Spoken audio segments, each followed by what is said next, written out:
This is Wayne Goldsmith, and welcome to Sports Thoughts. I've spent 25 years travelling the world working with some of the world's best athletes, coaches and teams, trying to discover what it is that they do, how they think and what it takes to be the best in sport. Subscribe to our newsletter at wgcoaching.com to keep up to date with my thoughts on sport. Today I thought I'd look at the global sports industry and talk a little bit about some of the lessons that I've learned working in it for almost 30 years. And I was inspired to do this by an email that I got from a parent just a few weeks ago where she said, look, my daughter's interested in getting into sport. Have you got any advice? And I thought for a moment, well, you know, I remember when I was a young student and thinking about getting into sport, thinking it was all going to be fun and games and working with athletes, and it was just going to be this amazing industry based on health and well-being and fun and enjoyment and sport and competition. And sure, there's elements of the industry that are still like that. But I wanted to take a broader perspective and try and explain how the industry actually works from a global perspective and maybe give you a little bit of insight on how you can survive and how you can thrive within this very interesting, very misunderstood industry of sport around the world. The first thing to remember, and I remember my first university lecturer, a guy called Dr. Phil Mosley, wonderful guy, and Phil said, you have to realize that sport is an incredibly conservative institution. And at the time, I was really struck by that. I was a bit confused because I thought, no, sport's all about professionalism and innovation and sports science and people breaking barriers. It's the opposite of conservative. But the longer I've been involved in the industry, I realized just how right he was. This industry is incredibly conservative, and it's driven really by the power of anecdote more than it is logic or science, creativity or innovation. It is notoriously difficult to change people in this industry. It's difficult to get people to change in any industry unless they're very keen and committed and understand that it's important they change. But in sport, where we're dealing so often with really passionate, wonderful amateurs, they don't want sport to change. I often say to people, look, when you get into the industry and you're thinking about making it better and being innovative and creative and inspiring change, take a breath and remember that the majority of people that you will meet don't look at it sport like that. They see sport, their local club, their local training group, as a safety blanket. They see it as something that's warm and nurturing and comforting. And they don't want it to change because the experience of sport for them is very, very different. If you're a sports scientist or a creative, if you're in marketing, if you're in advertising, if you're somebody that likes to make a difference and make an impact, it can be unbelievably frustrating to be in this industry where you're dealing quite often with really remarkable people, but who love sport the way it is. They don't look at it as something that needs to get better or needs to change. They look at it as something that they need to protect from change. And I can't think of the number of times I've had conversations with people leading sport, with people who are empowered and even it's employed to make changes in sport. Development officers, development managers who get frustrated at the pushback they get within the industry. It's very normal. It's very natural. It's not just you. It's not just your sport. And it's not even just your country. The conservative nature of sport is something that's common right around the world. So accept that. And let's talk now about how maybe you can work successfully within what is a very, very conservative industry and a very conservative institution. First of all, the way that sport works around the world is what we call trickle down sport. So usually a national body, a national group, a national association, a national organisation says, we want to make a change, we want to bring in some new rules, some new competitions, develop a new program. So the national body says, let's do this.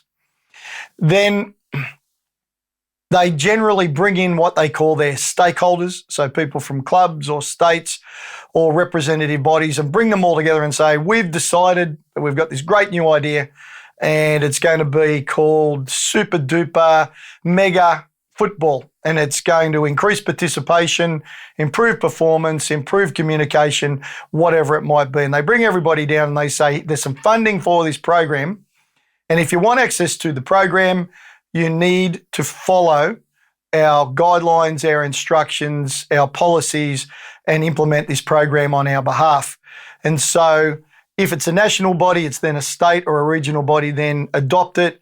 They learn about how to apply it, what are the key fundamentals. They then communicate that down to regions or districts, who then communicate it to clubs, who then communicate it to participants. And that's trickle down sport. And that is more or less the standard operating model for sports around the world. And I got to tell you, it doesn't work very well, because at each of those stages, there's miscommunication. There's a lack of understanding. There's personality and political conflicts. There's regional political perspectives. There's what we call watering down or filtering, where people might say, yeah, okay, I generally get the idea of what the national body's trying to do, but it won't really work in my area, so I'm going to change a little bit of it and make it work for me, and the messages will be different. They'll be filtered. They might be changed.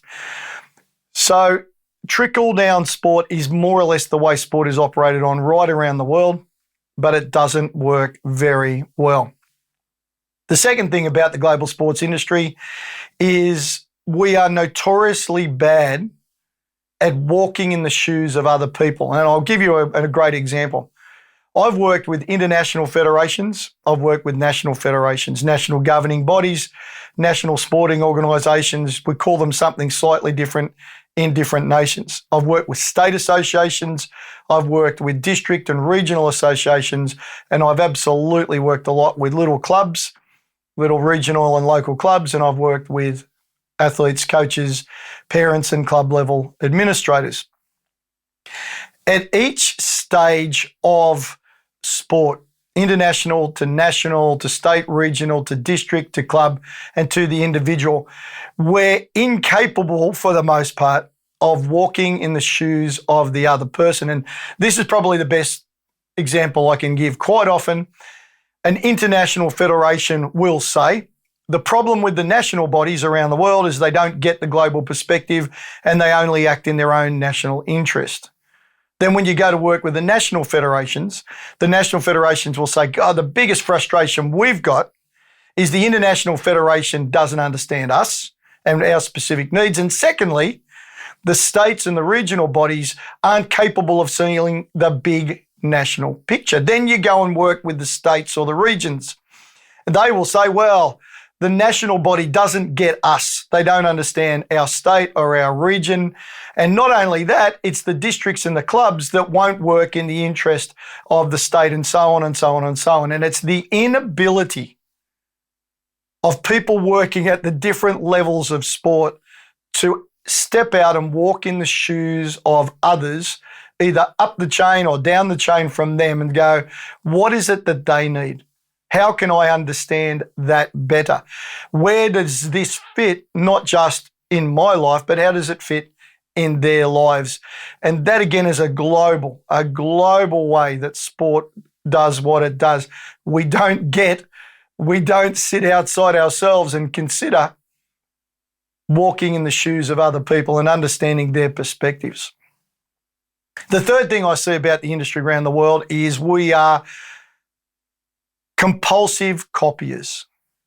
It's very, very rare that I'll work with a sporting organisation at any level, and I'll go, wow, that is really new. That's so different.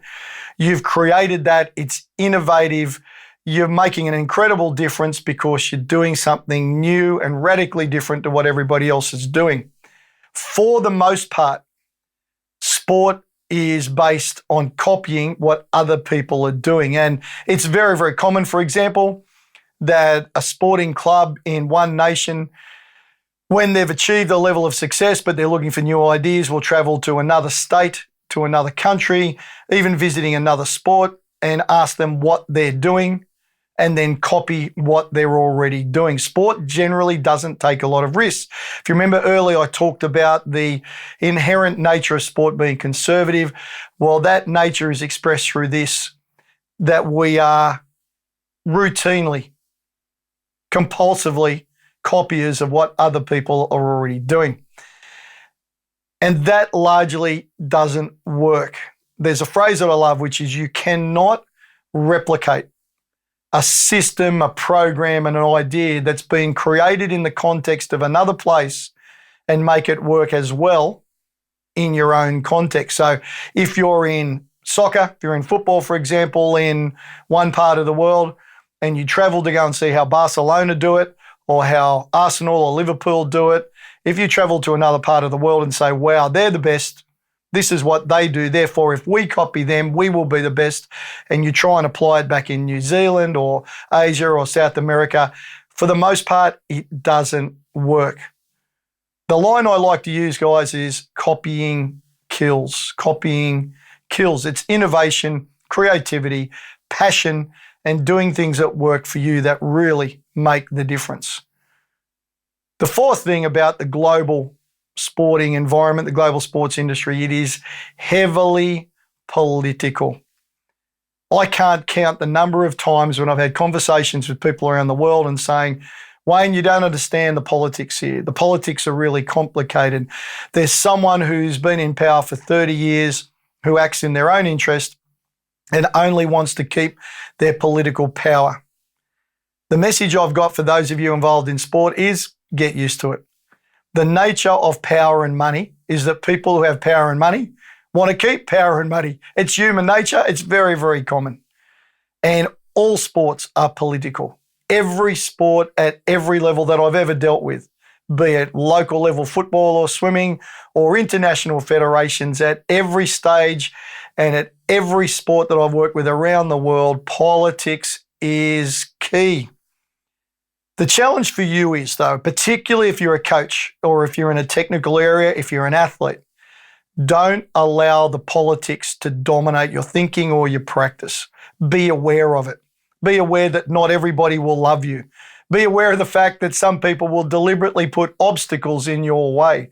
That not everybody is as passionate about your life, your future, and what you want as you are. Some people will deliberately and purposefully provide roadblocks for you because it's not in their interest.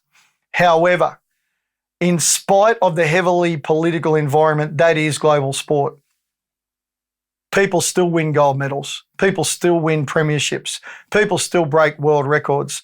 People still do remarkable things. So with politics, it's very much of acknowledging that if you're in this industry, you're going to run into politicians, political speak, and political issues, but don't let it dominate your actions and don't let it become the overriding principle and practice of what you do. Focus on what you're trying to do, on your own goals and your aspirations, and just accept that it's there and deal with it, but remain focused on what you have to do.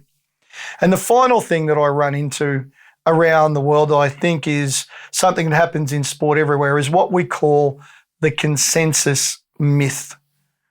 What I see everywhere I go now is that people will hold meetings and discussions, most of the time on Zoom at this moment in our history, and they'll say, what we're reaching out for is 100% buy-in. We want complete consensus. We want all the stakeholders on board and heading in the one direction. I've heard all that before. Consensus is a myth. Those of you that have families that are living with 2 or 3 children or more know that you can't get a group of family members to agree on the toppings for a pizza. You can't get your partner to agree what movie you should watch together on a Friday night. When you go down to the pub or the bar, you can't get everyone to agree what the best beer is.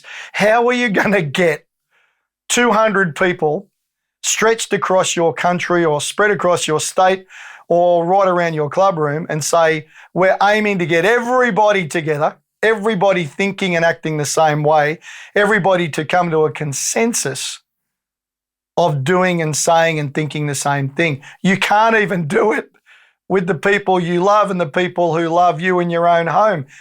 You have no chance. Consensus is a myth. However, in spite of that, we like to make every possible effort to stop, to look, to listen, to hear, to understand, to be empathetic, to really put ourselves into the shoes of other people, to try and understand their position and their background and their needs and their motivations before trying to get them to understand ours. That's really what works. Expecting, demanding, even in some cases putting in place policies where consensus is enforced does not work. So those 5 big global sport industry perspectives are this. 1, trickle down sport, which is used right around the world in all sports and is largely ineffective. 2, it's our inability to walk in the shoes of other people up or down the sporting chain that limits us, where we think it's all about us and that nobody else gets us. Well, the bottom line is that's probably right, but how much time have you spent getting them and understanding them? 3rd is this industry has a habit of copying what's already in place and trying to make it work out of the context in which it was created, and that largely doesn't work very well. 4, it is incredibly political. Everybody's got somebody in a political power situation who's an obstacle or a barrier. Like all obstacles and barriers, remain focused on what's on the other side and either go through them, over them, or around them, but just accept that they're going to be there, but remain focused on what you have to do anyway. And 5, consensus is a myth. You can't get your children to agree on where you should go for dinner on Friday night. Don't try to get everybody in a sport to completely agree with the one single national perspective. Listen, look, care, love, respect. Find out what other people are looking for and try to work with them and give them something that they can all work with that helps to achieve the overall and bigger strategic initiatives of the sport. Now, in terms of solutions, first of all, focus on participants. Focus on people. Don't worry about systems and models and strategies. Make it part of your daily routine. If you're in a leadership role, if you're a coach, if you're running a club, if you're running a federation, if you're running a national state body, in the morning, ask yourself, what do our participants need? How can I help deliver something for our participants? How can I build stronger relationships with our participants? How do I work about understanding our participants and what they need and give them the environment and the opportunity to experience the experiences that they're looking for? You cannot go wrong. You cannot go wrong focusing on the people that really matter, the people who are working at grassroots level to deliver the experience of your sport. They are your sport.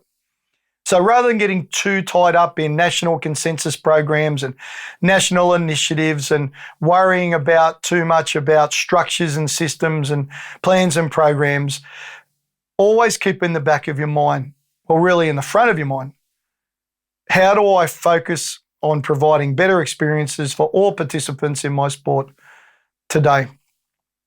Secondly, instead of thinking about global perspectives, state, national leadership perspectives, think about how would I grow my sport from the ground up. Now stop and think about that for a moment. That's the way sports started. Sports didn't start. They didn't commence as national federations. They started as local people deciding to play together, to try to maybe have some social competitions together, maybe to get fit together, to create a little bit of tribalism with groups together, doing things that they love doing together. That's how sport started. Sport was grown from the ground up. We know how to do this. Now, instead of being overly obsessed with the big picture issues, think about the little picture issues. How can you help regrow? How can you help put in place some sustainable programs, initiatives that are built from and sustained from the ground up. And number 3, as a solution for where we are, look, it doesn't matter what's happening around the world. It really doesn't. It doesn't happen naturally for us to think only about what's going to work for us. But that's the focus, is to ask yourself a question in your club. Well, what works for us? Most people want to look up and say, what can other people do for us? Or what is the national body going to do for us? Or what is the state body going to do to us? That's a really natural and normal thing to do, but break that cycle. What's going to work for me? What's going to work for us? What's going to work for this group here and now in this place with our unique language, our unique geography, our unique culture, environment, history, resources, our unique people? What I've learned generally about the industry is that at its purest form, it's just people coming together to do stuff that they love doing together. It's a wonderful way to work, to live, is just come together with people who love what they do and who are doing what they love. The industry that's grown up around that has distorted it and changed it and twisted it and put in place a whole range of things that really don't necessarily make it better. And in its purest form, what we do is work with human beings, provide them the opportunity to realise their potential, to build relationships between human beings and to share moments and to share situations doing things that we all love to do. And I think particularly now the future of sport is in that space. It's not about coming up with radical new programs and funding massive infrastructure projects. All those things have their place. But where we are now, where we are right now, sport is about building, growing people, relationships and experiences at grassroots level. And if we focus on that, the rest becomes relatively simple. This is Wayne Goldsmith for Sports Thoughts.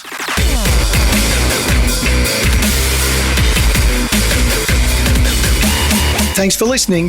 If you'd like to hear more sports thoughts, subscribe to our newsletter at wgcoaching.com.